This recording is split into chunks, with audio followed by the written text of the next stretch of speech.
The Weekly Warp Pipe. What's up, guys? Welcome to the Weekly Warp Pipe, a podcast dedicated to retro video games, 80s and 90s toys, and all things nostalgia. We are part of the Dorkening podcast network, and we're brought to you by Deadly Grounds Coffee. We are part of the Dorkening podcast network and brought to you by Deadly Grounds Coffee. And this week, we're jumping in the Warp Pipe, and we're going back and taking a look at power-ups on the NES. These are things that help the game a little bit more easier once you obtain them. Before we get into the episode, guys, I wanted to let you know I did add a Facebook group and an Instagram for the Weekly Warp Pipe.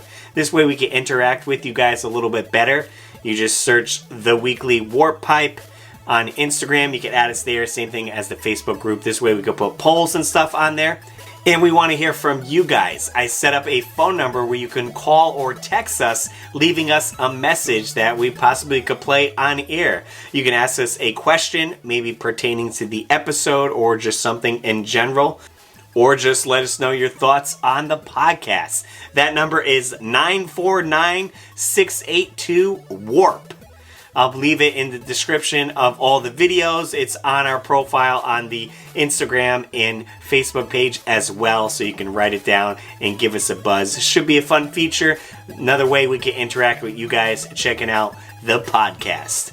All right, before we get into it, though, here's a word from our sponsor. Rise and shine, my sinners. When Father Evil starts his day, he gets a little deadly. Deadly Grounds Coffee has the richest, smoothest flavor you'll find anywhere. It's sinfully delicious. Once you go deadly, you never go back. Order yours at getdeadly.com. Coffee's so good, it's scary.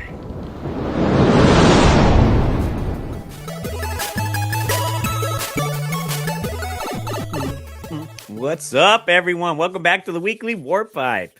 I'm Russ Lyman. What's up, guys? I'm NES Addict. Got your glasses on. Making weird faces for those of you who can watch us on YouTube. Welcome back. We decided to talk about power-ups in video games. Those sweet things that make the game a little bit easier. That's right. Big shout out to my buddy Retro Reminiscence, aka Sean, for the idea for this. Nice, yeah. I think he sent us a bunch of cool topics. So if you guys have a suggestion of something you want us to talk about, please let us know, and we'll throw it in the ideas list there. Absolutely. So we are sticking with Nintendo games. That's right.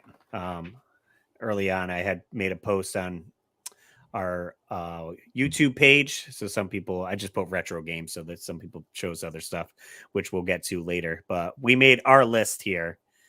Top of my list, how you want to do? You want to say the power up and then the game, or are you going game and then the power up? Maybe game then power up. Maybe right. Game then power up. Game. And mine's in no particular order. Okay.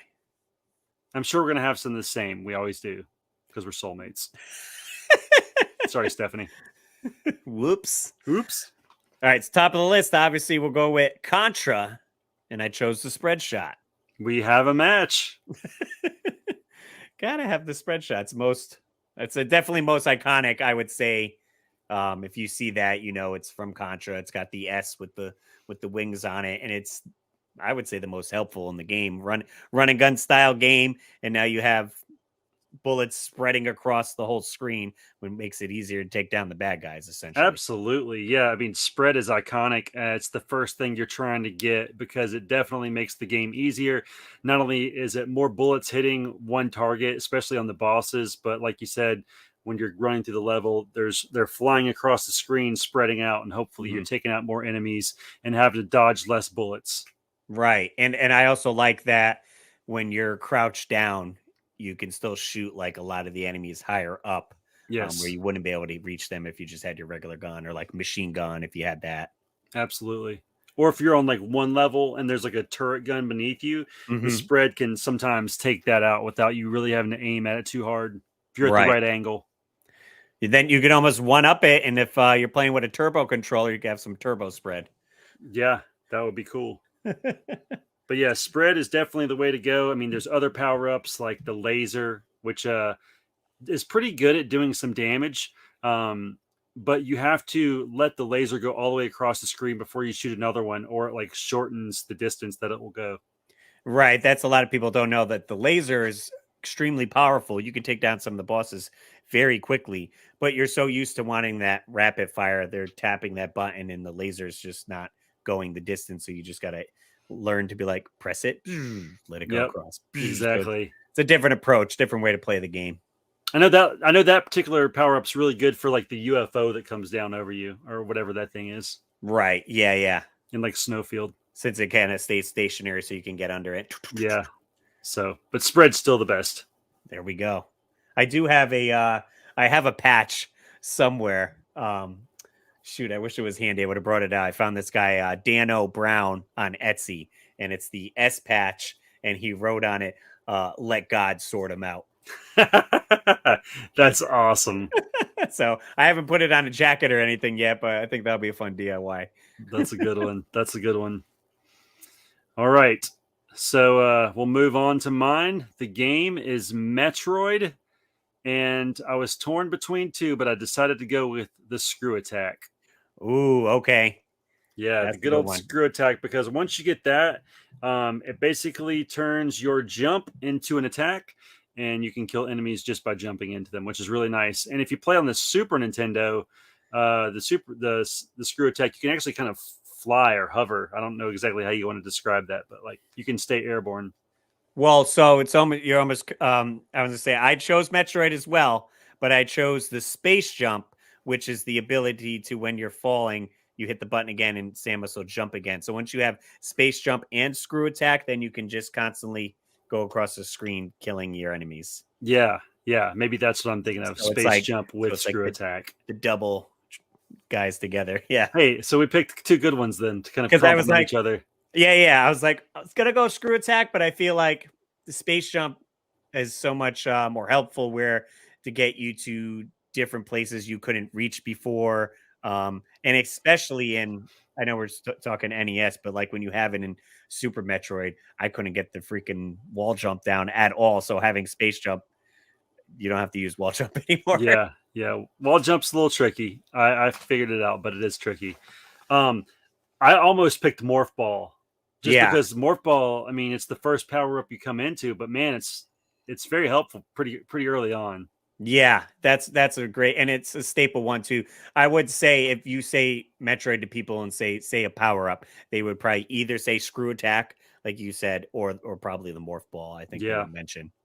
The other thing that I think is cool about screw attack is like a video game channel, or I guess network was named after it. Later on, the AVGN was a part of, and you would see like the screws fly across the screen. So that just kind of made screw attack even more iconic, I thought. Right. Yeah, and that nice S logo or whatever. I was Mhm. almost debating like you could get that. I do want to get a Metroid tattoo at some point, so I was like, do I get the screw attack S somewhere? Yeah, that's pretty cool. S for screw attack, S for Samus kind of works. Yep. Yep. Certainly a classic power up. Another one I made the list, so we already did Mega Man. Not Mega Man. I did add Mega Man on there. Mega Man 2, Metal Blade. Metal Blade. Gotta love Metal Blade.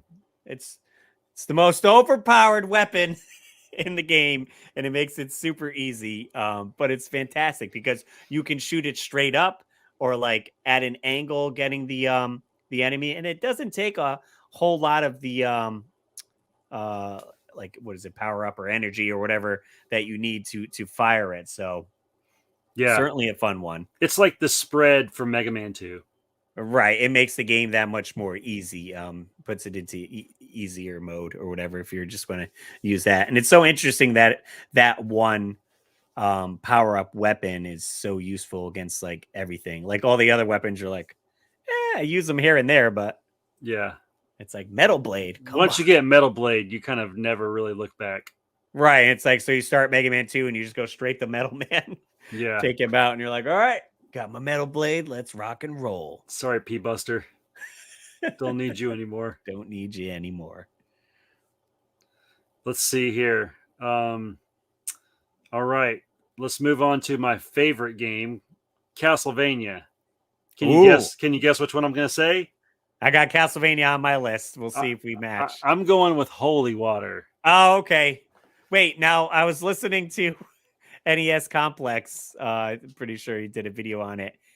Is it not called Holy Water in it? Isn't that what I just said? Holy Water? Yeah, but I want to say I think in the manual it was called something else, like something so. Unless it was one of the other. You know Castlevania what? games. You know what? In the original Castlevania, it might have a different name, but I feel like in Castlevania 2, they called it Holy Water. Okay, I'm gonna quickly look this up while you discuss why Yeah. it's awesome. So here's why it's awesome. Why it's awesome is it's very helpful, especially once you get to the mummy stage, because you can stand on top of the platform and you won't even get in the way of the mummies. And you can, if you don't break the block, you can jump down, trigger the mummies, climb back up the block, and then just holy water them to death. And it's so easy. Number 2, when you fight Frankenstein's monster with the little hunchback, you can freeze Frankenstein in place and just whip the hunchback and beat that. It's amazing when you get to the death level. You can like stun lock death in place and kill him so he doesn't get out his sickles. I would say for those 3 enemies is the main reason why I think Holy Water is super important for Castlevania. It's definitely easy. You can definitely beat those enemies with other weapons, like with your whip, and I guess other sub weapons like the cross. But the Holy Water is like a cheat code. Yeah, absolutely. It's the overpowered firebomb, essentially. Yeah. Or holy water. I could see it be like, because when you throw it, it has literally fire that goes onto the ground that enemies can walk into and get damaged. It's also really good for Medusa as well. So, but the cross is fun, but holy water is if you want to make the game a lot easier. Now, the trick is keeping the holy water till you get to the boss. That's the trick. Right, because if you accidentally pick up another weapon, sometimes they don't have a holy water pickup in that part of the level where you're saved at. Yeah, be very careful when you're whipping candles directly above you, because a lot of times you'll drop a knife right on your head. You don't even want it, and you're like, no. And they didn't start implementing. I don't know if they did it in Super Castlevania, where if you pick up an item, your item jumps out of you essentially onto the ground, and then that might have been Bloodlines. Bloodlines. I don't think that was Super Castlevania 4. Okay, I know. I was going through on the DS playing what was it called, Circle of the Moon, and they implemented that. And of course Symphony of the Night had the same thing. So if you got the dagger or whatever or something, your sub weapon would have come out and you're like, oh, I don't want that. Okay, let me. Oh, you know what, it might not be Bloodlines, it might be actually Dracula X that's in. I can't remember, but I think it might be in Dracula X. Right. It was something good there. Yeah. I did choose Castlevania 2, Simon's Quest, and I chose the Flame Whip. The Flame Whip. I thought it was just so awesome once you upgrade that whip, you get the Morning Star and all this stuff, and then you're freaking cracking a whip that's on fire. Like, doesn't get more BA than that. He's heating up. I wish they had the guy from Mortal Kombat come out. Toasty. Yeah, that'd be amazing. Or even NBA Jam guy. He's on fire. I met that guy at Retro World Expo. Amazing. He did a little video for me, and he was doing the Russ, what you doing? That's funny. I have to find the video. I don't think I ever did anything with it, so I'll have to, if I remember, to put a clip in over here of it. Did you ever see in my old videos that I made Todd the Toasty guy, my friend Todd? Oh, I don't think I did. He would pop up and go like, Toasty. Nice. Yeah. Little tidbits there. There you go. But yeah, I mean, Castlevania is great. They certainly have tons of power-ups in there. But yeah, just getting that Flame Whip, being so powered up and you're ready to go through the swamp area and not be afraid of any of those like monsters where it's going to take me 4 or 5 shots to get them down. Right. And it said visually, it looked really cool. So there's also some kind of like crystal, like a diamond or something, and it bounces off the ground. That's kind of neat on Castlevania 2. Yeah, what's fun, I did a live stream of Castlevania 2 a few months back, and we played through it and beat it in one live stream, and I actually got a lot of power-ups that I didn't get as a kid growing up, and I was like, what is this weapon? I was like, I Yeah. never used this before. There's like a golden knife and a silver knife. And Yeah. So it's like, look at that. 20 years later, you're still finding new stuff out about an old game. it's fun times. All right. Moving on to the next one. I picked Jackal, and you wanna get up to the rockets, right? That's you what I pick picked. this? The 3-way rockets from Jackal. Yeah. Soulmates. Soulmates. That's so funny. I was like, I was going through my NES collection on my phone and like, oh, what games had power-ups? And I was like, you know what? Jackal. Let's talk about that game more. Dude, Jackal is it's an amazing game, first off. You wouldn't think that driving around a little Jeep and picking up POWs would be that fun, but dude, Jackal's so well done. The final boss is hard as crap. I beat it on my 39th or 40th birthday. I remember because I called Mega Dan in like 1 a.m. in the morning. I'm like, I just beat Jackal. he's like watching me as I'm playing it. It's so funny.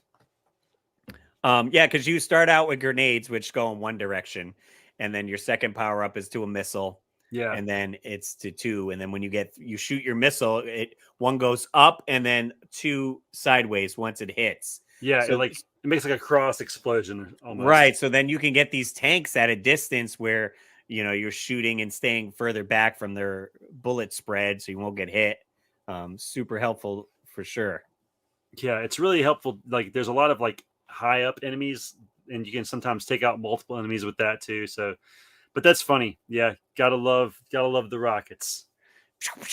And I wish so bad that there was a sequel to that game. We had brought that up before, like games that should have had sequels. Jackal 2 could have been awesome. So I don't know who's out there that can do that and just like do some color palette swaps on the levels. John Riggs, get on it. Right, John Riggs.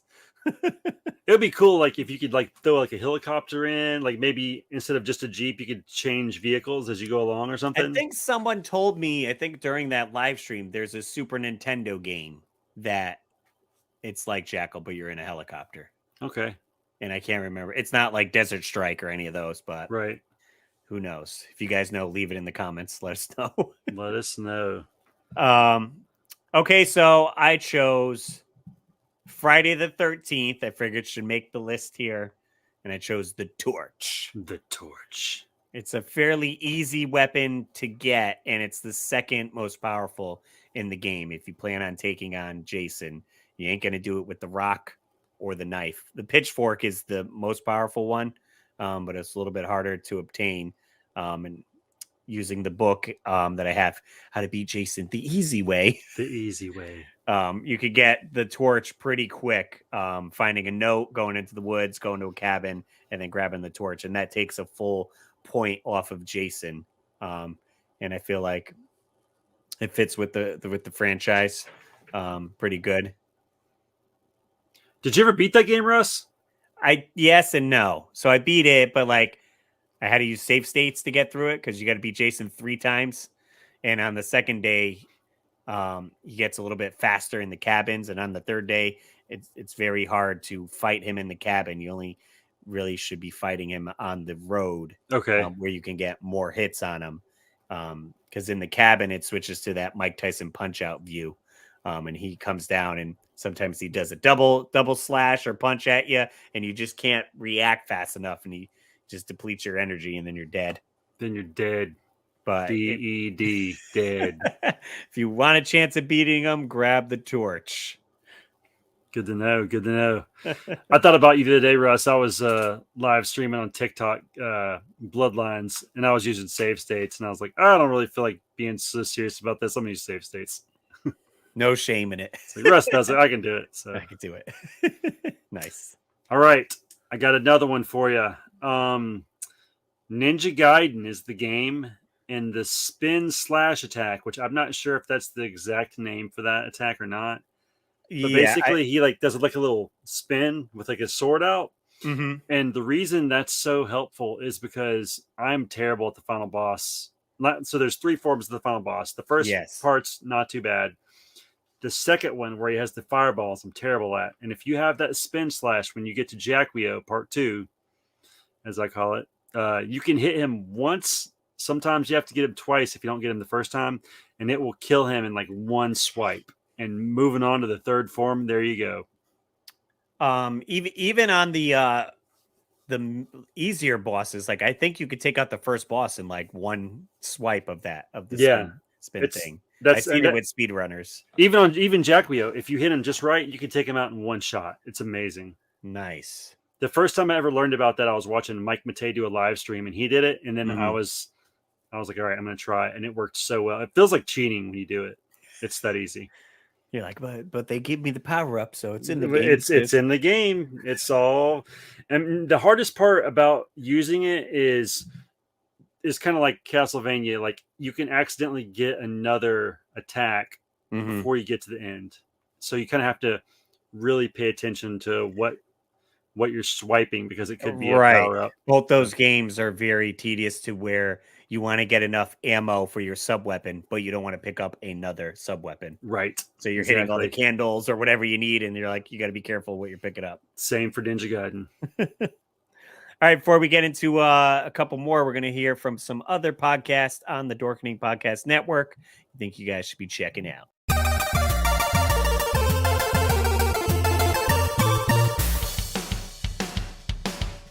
Greetings and shabebans. We are the Retro Reductibus Cephala Podcast, a long-form bi-weekly show that celebrates all the things that made growing up awesome. Well, that sounds good, but I don't know what all those words mean. I think what Parasite Steve's trying to say is that on Retro Reductibus, we explore a range of retro goodness, from toys, video games, and movies, to cartoons, and even snacks and school lunches. Oh. And we do it all with a positive spin, a slew of killer guests, and some very adult language. And you know what else is cool? No. This crazy show is part of the Dorkening Podcast Network with new episodes every Tentacle Tuesday. What's that? And if waiting 2 weeks for a new episode gives you a sad, know that we drop bonus episodes all the time, like the off-format Crow's Nest and an interview series we call The Brig.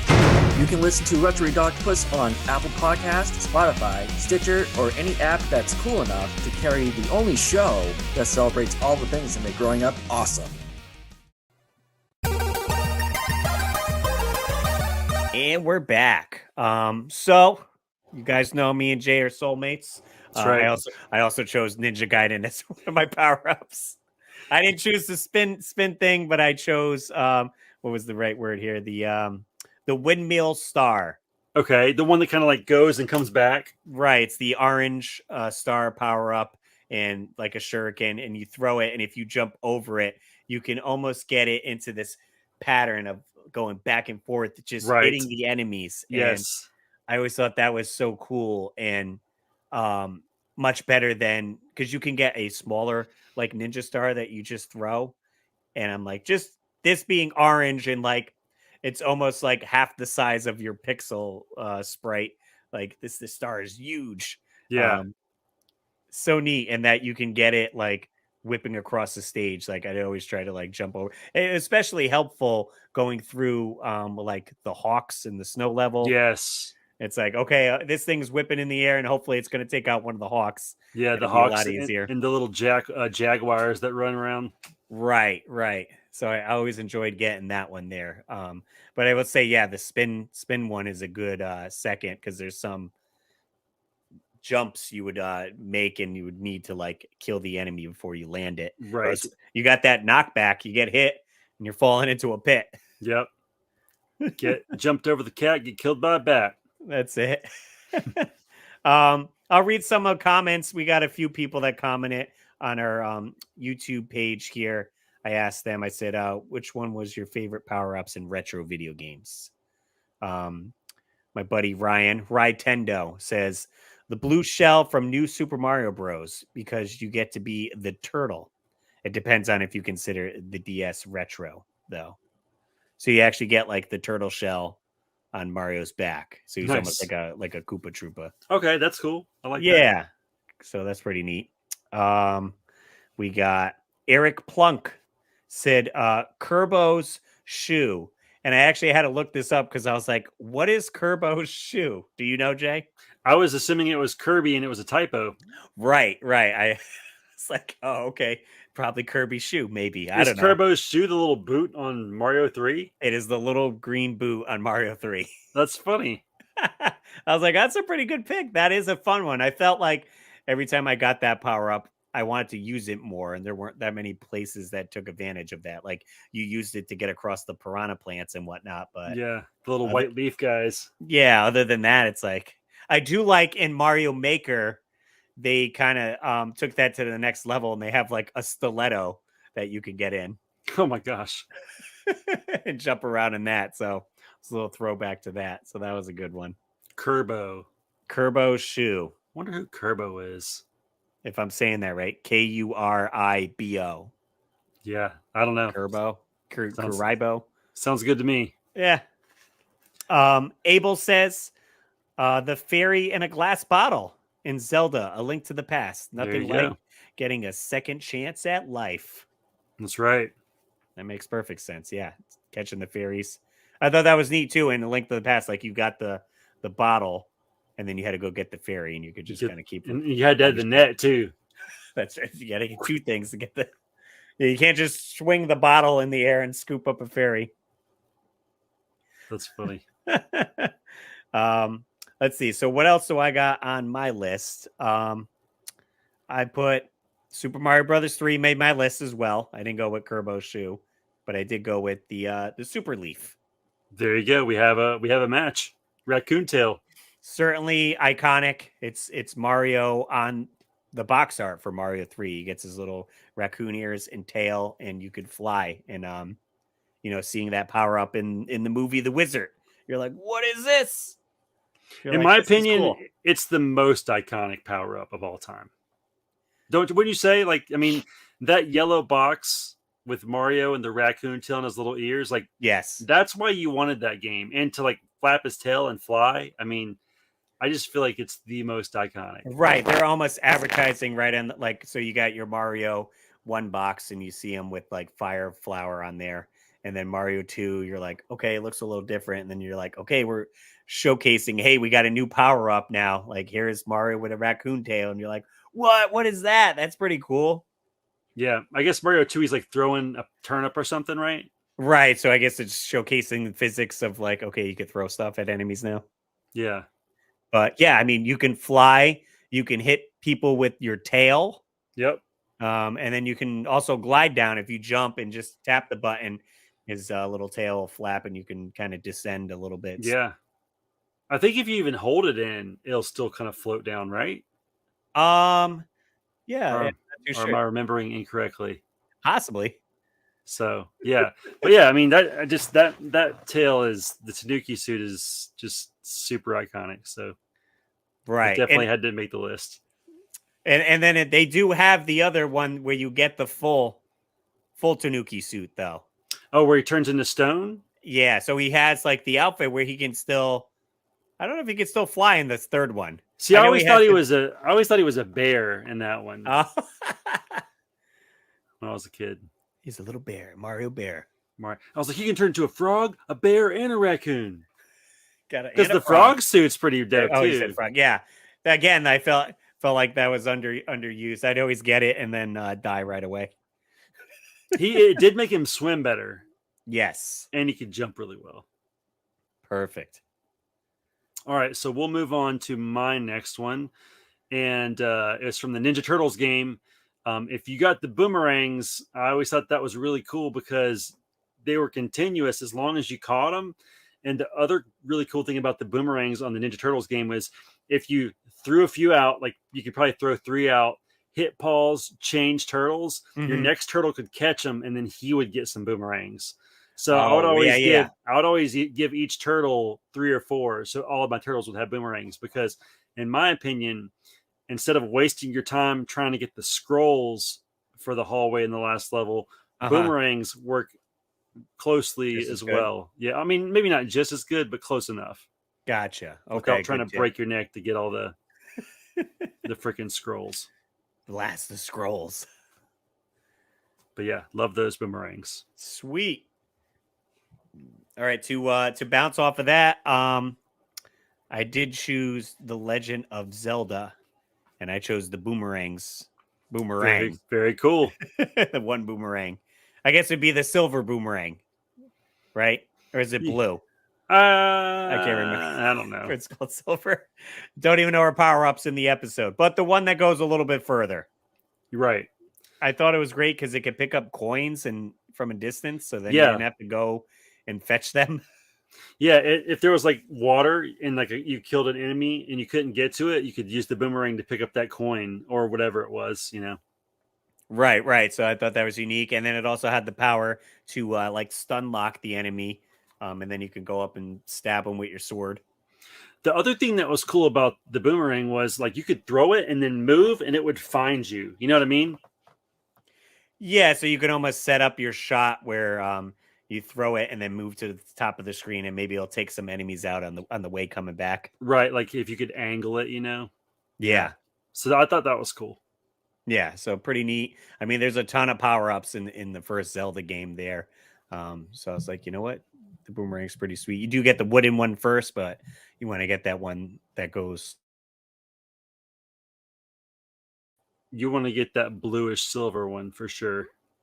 Definitely. So playing off that, I also picked The Legend of Zelda, and I chose, I don't know what it's called, but just like with your sword fully powered up, you can like shoot like a laser beam out of it. You know what I mean?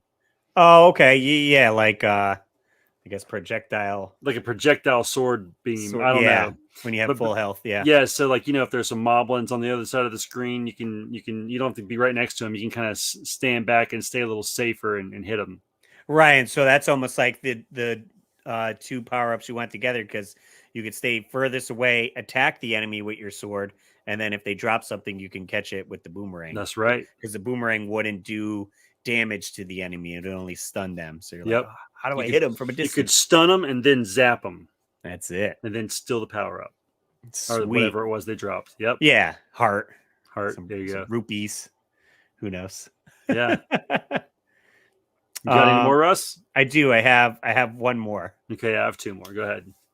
I thought this would be a fun one here, because I know it was going to make no one's list. I chose, drum roll please, from Star Tropics, the yo-yo. Hey, that's a really good idea. I didn't think about that one. I thought, hey, this is a pretty cool power up, and it's a regular day item that any kid can get, and freaking Mike beats up enemies on the island with it. It's a pretty strong yo-yo, and it's similar to like a whip, essentially. It's funny when you said that, because doesn't one of the Ninja Turtles, either Michelangelo or Donatello, I can't remember, doesn't he take it in the movie and go around the world and like knock a bunch of foot soldiers out? Yeah, and Turtles too. Yeah. Because they toned it down because the parents complained about too much violence. So they barely I don't think they even use their weapons much in the second one, because Michelangelo does use sausage links as nunchucks. Yeah. And then he does find a yo-yo, and he's doing like walk the dog, and he's like around the world, and he's like hitting the foot with it. When you said Mike, I thought you were talking about Michelangelo. I was like, oh, he's talking about the turtle movie. Mike from Star Tropics. That's funny. They both have the same name. Nice. Yeah, I'm still hoping for a new Star Tropics to the Switch or something. Maybe one day. Switch Tropics. Possibly. Yeah, we were rooting for him to get into Smash Brothers, but that'd be cool. All right, so I will move on to my next one. I chose the Ripple for Life Force. I just like that shooter, and I just feel like the Ripple looks cool. It just kind of like, it's almost like a sound wave that shoots out. And I don't know if it's better or worse, but I feel like it takes up more space on the screen and maybe is a little more damaging to enemies. I could be wrong, though, but I just liked it. Yeah, that's what I think. Yeah, because I say lots of shooters. Oh, wait, did I have another one on here? I might have had one more. No, I did not. I added it to a different list. Gotcha. Say shooters. But yeah, I'd say shooters have plenty of power-ups. So yeah, options also cool, because then you can have multiple guns, So, and for my final one, I kind of cheated on this one because I already chose one from the Mario series, but I just chose the iconic fireball from Mario 1. Right, like we said, it's on the cover of the first game, and that is super, super iconic. You get the little fire flower and then you're ready to spit fire. That's or right. really throw it, I guess. Yeah, it just looks like he's spitting it. But yeah, I mean, up until Mario 2 or 3, I guess probably until Mario 3, that was like the coolest power up in my opinion. Was just the throwing the fireball. You want to kill some Koopa Troopas from far away, throw a fireball. You want to kill some Goombas without getting close, throw a fireball. It also is neat too if you then got to Bowser at the end of the castle. Yeah, and you shot enough fireballs at him, you found out it was someone, I guess, an imposter. cosplaying or imposter being Bowser, and it was like, oh, okay, that was a Koopa Troopa, that was a Goomba. Right, that was whatever. I think you could even beat the funnel Bowser with the fireball.